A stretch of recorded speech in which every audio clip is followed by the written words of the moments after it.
நமது இரட்சகரும் மீட்பரும் ஆகிய இயேசு கிறிஸ்துவின் இனிய நாமத்தினால் உங்களுக்கு வாழ்த்துக்களை சொல்லிக் கொள்கிறேன். எங்கள் நிகழ்ச்சிகளை பார்க்கிற எங்கள் தேவ பிள்ளைகளுக்கு நன்றியையும் தெரிவித்துக் கொள்கிறேன். தேவன் நமக்கு நல்லவர், வல்லவர், நம்மை ஆளுகிறவர், நம்மை ஆட்சி செய்கிறவர். நம்மை ஆட்சி செய்ய அவருக்கு ஒப்பு கொடுக்கும் போது நம்முடைய வாழ்வில எப்பொழுதும் வெற்றியும் மேன்மையும் உயர்ந்த ஸ்தானமும் தேவன் கொடுத்திருக்கிற வாழ்வையும் பெற்றுக்கொள்வோம். இந்த ஜூன் மாதம் 8ஆம் தேதி காலை நேர வேத பகுதியாக 2 நாளாகமத்தின் புஸ்தகம் 28, 29 ஆகிய 2 அதிகாரங்களையும், மாலை நேர வேத பகுதியாக யோவான் எழுதின சுவிசேஷம் 17ஆம் அதிகாரம் முழுவதையும் வாசிக்கும்படி கேட்டுக்கொள்கிறேன். இந்த நாளுக்குரிய வேத தியான பகுதியாக 2 நாளாகமத்தின் புஸ்தகம் 29ஆம் அதிகாரம் 2ஆம் வசனத்தை வாசிக்கும்படி கேட்கிறேன். உங்களுக்காக நான் வாசிக்கிறேன். அவன் தன் தகப்பனாகிய தாவீது செய்தபடியெல்லாம் கர்த்தரின் பார்வைக்கு செம்மையானதை செய்தான். இங்கே பாருங்க, எசேக்கியா ராஜா தன்னுடைய தகப்பனாகிய தன்னுடைய முற்பிதாக்களாகிய தாவீதினுடைய வழிகளில் அவன் செம்மையானதை செய்தான் என்று சொல்லப்பட்டிருக்கிறது. யோதாம் கர்த்தருக்கு முன்பாக தன்னுடைய வழிகளை நேராக்கினான், அப்பொழுது அவன் பலப்பட்டான் என்று நாம் நேற்றைய தினத்துல தியானித்தோம்.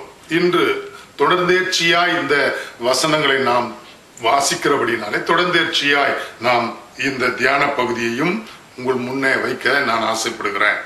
இந்த ராஜாக்கள் ஆண்ட இஸ்ரவேல் ஜனங்களையும் யூதா ஜனங்களையும் ராஜாக்கள் ஆண்ட நாட்களில் அவர்கள் வாழ்க்கையில நடந்தவைகளை நாம் தியானித்துக் கொண்டிருக்க தேவன் நமக்கு கிருபை செய்திருக்கிறார். ஆகாஸ் ராஜா மிகுந்த பாவம் செய்தான்.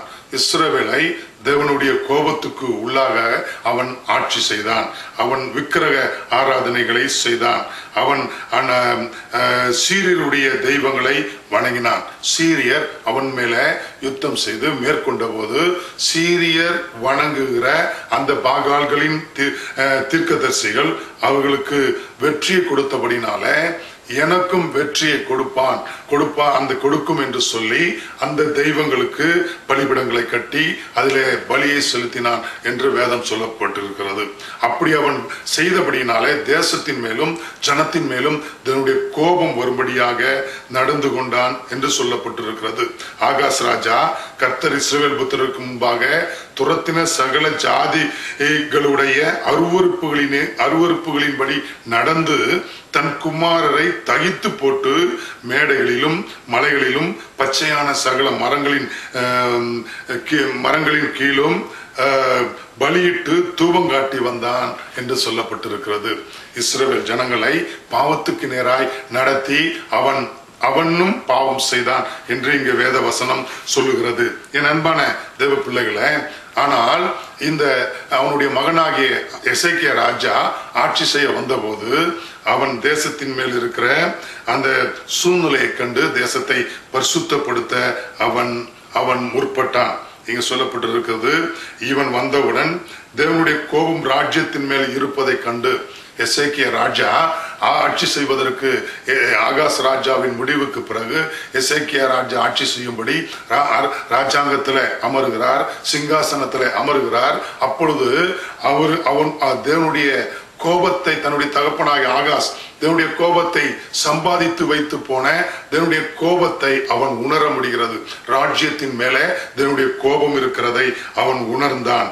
இவன் தேவனுடைய கோபம் இருக்கிறதை கண்ட அந்த எசேக்கியா ராஜா ராஜ்யத்தின் மேல் உடனே தேசத்தை பரிசுத்தப்படுத்த, ராஜ்யத்தை பரிசுத்தப்படுத்த, தேசத்திலிருந்து எல்லா அசுத்தங்களையும் அகற்ற, தம்முடைய வாழ்க்கையில் எந்த பகுதியில் எந்தெந்த ராஜ்யத்தில் எந்தெந்த இடத்துல அசுத்தத்தை என்னுடைய தகப்பன் செய்து வைத்திருக்கிறார் என்று அவன் பார்த்து அவைகளெல்லாம் தன்னுடைய ராஜ்யத்திலிருந்து அவன் விலக்கி போட்டான் என்று வேதவசனம் சொல்லுகிறது. விலக்கி போட்ட போதுதான் ஆண்டவர் அவனை குறித்து சொல்லும் போது, வேத வசனம் அவனை குறித்து சொல்லும் போது, அவன் கர்த்தரின் பார்வைக்கு செம்மையானதை செய்தான் என்று சொல்லப்பட்டிருக்கிறது. நாமும் கூட என் அன்பான தேவ பிள்ளைகளை, இந்த வார்த்தையை கேட்டுக்கொண்டிருக்கிற இந்த என் அன்புக்குரிய தேவ பிள்ளைகளை, நாமும் கூட நம்முடைய வாழ்க்கை வாழ்க்கையில் எந்தெந்த பகுதியில் எந்தெந்த விதங்களில் தேவனையும் அவருடைய சித்தத்தையும் அவருடைய வார்த்தையும் மீறி பாவம் செய்திருக்கிறோம் என்று நம்முடைய வாழ்க்கையை கண்டறிய வேண்டியவர்களாய் இருக்கிறோம். தேவ சித்தத்திற்கு மாறாக, தேவனுடைய கட்டளைகளுக்கு மாறாக கீழ்ப்படியாமல் நாம் நடந்த காரியங்களை நாம் உற்று நோக்கி பார்க்க வேண்டியதாய் இருக்கிறது. அவைகளை நம்முடைய வாழ்க்கையை விட்டு நாம் எடுத்து போட வேண்டிய அவசியம் இருக்கிறது. கர்த்தருடைய வீட்டை பரிசுத்தப்படுத்த வேண்டிய அவசியம் இருக்கிறது. அவன் அன்று ஆகாஷ் ராஜா அவன் அசுத்தப்படுத்தி வைத்திருந்த கர்த்தருடைய தேவாலயத்தை, பரிசுத்த திருச்சபைகளை எசேக்கியா ராஜா அவன் பரிசுத்தப்படுத்தினான் என்று சொல்லப்பட்டிருக்கிறது. இங்கே இயேசு கிறிஸ்து பிறந்து வாழ்ந்து நமக்காக மரித்து உயிர் தெழுந்து பிதாவிடத்தில் போன நாட்களில் வாழ்கிற நம்முடைய வாழ்க்கையில உங்களுடைய சரீரமே என்னுடைய சபை என்று சொல்கிறார். உங்களுடைய சரீரம், தேவனுடைய சரீரம் சபைக்கு அடையாளமாய் அங்கே சொல்லப்பட்டிருக்கிறது. ஒருவன் தன்னை கரைப்படுத்தினால் தன்னுடைய சபையை கரைப்படுத்துகிறான் என்று சொல்லப்பட்டிருக்கிறது. என் தேவன் நம்முடைய வாழ்வில சந்தோஷத்தையும் சமாதானத்தையும் கொடுப்பதற்கு நமக்கு நம்முடைய சரீரமாகி இந்த சரீரத்தை நாம் கரைப்படாமல், நாம் தேவனுடைய கோபம் நம்மேல் வருவதற்கு நாம் காரணமாய் இருக்காமல் நம்முடைய சரீரத்தை பரிசுத்தமாய் வைத்துக் கொள்ள வேண்டியது அவசியமாய் இருக்கிறது. தேவனுக்கு ஏற்ற நீதியில நம்மை புதுப்பித்துக் கொள்ள வேண்டியது அவசியமாய் இருக்கிறது. உலகத்தின் பாவங்களை விட்டு விலகி பாவங்களுக்கு எதிர்த்து நிற்கத்தக்கதாய் உண்மையுள்ள வாஞ்சை உள்ளவர்களாய் மாற வேண்டிய அவசியம் இருக்கிறது. இப்படி நாமும் தேவனுடைய கோபத்திற்கு நாம செய்யும் போது தேவனுடைய கோபத்திற்கு இருந்து நாம் காக்கப்பட்டு தேவனுக்கு செம்மையானவர்களாய் மாறி குடும்பத்தில் ஆசீர்வாதங்களை கொண்டு வருவர்களாய் காணப்படுவோம். நம்முடைய அவன் எப்படி எசேக்கியா ராஜா தன்னுடைய ராஜ்யத்துல சந்தோஷமும் சமாதானமும் ஆசீர்வாதமும் தேவனுடைய கோபமும் நீங்கும்படி அவனுடைய ராஜ்யத்தை பரிசுத்தப்படுத்தினானோ, அதே போல நம்முடைய குடும்பத்துல நம்மை பரிசுத்தப்படுத்துவதனால நம்முடைய குடும்ப வாழ்க்கையில நமக்கு கொடுத்திருக்கிற மனைவி பிள்ளைகள் கணவன் இவர்களுக்கு ஆசீர்வாதமாய் அமைவதற்கு எதுவாய், நம்முடைய குடும்பத்திலே மகிழ்ச்சியும் சந்தோஷமும் உண்டாவதற்கு எதுவாய், நம் முன்னோர்களின் பாவம் நம்மளை தாக்காதபடி நாம் ஜீவிப்பதற்கு எதுவாய் நாம் நம்மை பரிசுத்தப்படுத்திக் கொள்ள வேண்டும். நம்முடைய பொல்லாத வழிகளை விட்டு நாம் விலக வேண்டும்.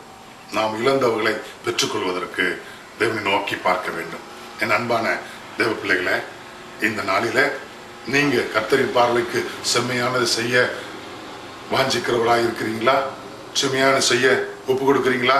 இன்று முதல் உங்கள் பழைய வாழ்க்கையை விட்டு விலகி புதிய வாழ்க்கையை, செம்மையான வாழ்க்கையை, கர்த்தரின் பார்வைக்கு செம்மையானதை செய்ய நீங்க விரும்புகிறீர்களா? ஆயத்தமாகிறீங்களா? அதற்கு ஒப்பு கொடுங்க. உங்கள் குடும்பத்தில் சந்தோஷமும் சமாதானமும் எல்லா சூழ்நிலையிலும் ஜெயத்தையும் தேவன் தருவார். உங்களுக்கு ஜெபிக்கிறேன். எங்கள் நல்ல பிதாவே, இந்த நல்ல நாளுக்காக ஸ்தோத்திரம். எங்கள் பிள்ளைகளுடைய சத்தத்தை கேட்டிருக்கிறார்கள் ஆண்டவரே. அன்று எசேக்கியா ராஜா தன்னுடைய ராஜ்யத்துல கர்த்தருக்கு செம்மையானதை, கர்த்தரின் பார்வைக்கு செம்மையானதை செய்தான் என்று சொல்லப்பட்டிருக்கிறது. அதே போல எங்கள் சத்தத்தை கேட்டுக்கொண்டிருக்கிற எங்கள் அன்பான தேவ பிள்ளைகள் உமக்கு கர்த்தரின் பார்வைக்கு செம்மையானதை செய்து தன்னுடைய குடும்பத்துல, தன்னுடைய குடும்பத்தின் ராஜ்யத்துல ஆண்டவருடைய ஆசீர்வாதம் உண்டாவதற்கு காரணமாயிருக்க நீர் அவர்களோடு கூட இருந்து அவர்களை ஆசீர்வதிக்கிறீர் என்பதை மற்றவர் கண்டு கொள்வதற்கு ஏதுவாக ஜீவிக்க எங்கள் பிள்ளைகளுக்கு உதவி செய்யும்படி ஜெபிக்கிறேன். ஆசீர்வதி இயேசுவின் மூலம் பிதாவே, ஆமென். எங்களோடு கூட தொடர்பு கொள்ள எங்களுடைய வெப்சைட்ல இருக்கிறதான பிரேயர் ரெக்வெஸ்ட் என்கிற காலத்தை கிளிக் பண்ணி அதுல உங்களுடைய ரெக்வெஸ்ட் எங்களுக்கு எழுதி அனுப்புங்க. உங்களுக்காக நாங்கள் ஜெபிக்கிறோம். உங்களுக்காக நாங்கள் தினமும் நாங்கள் ஜெபிக்கிறோம். உபவாச ஜெபங்களில் ஜெபிக்கிறோம். கர்த்தர் உங்களை ஆசீர்வதிப்பார். ஆமென்.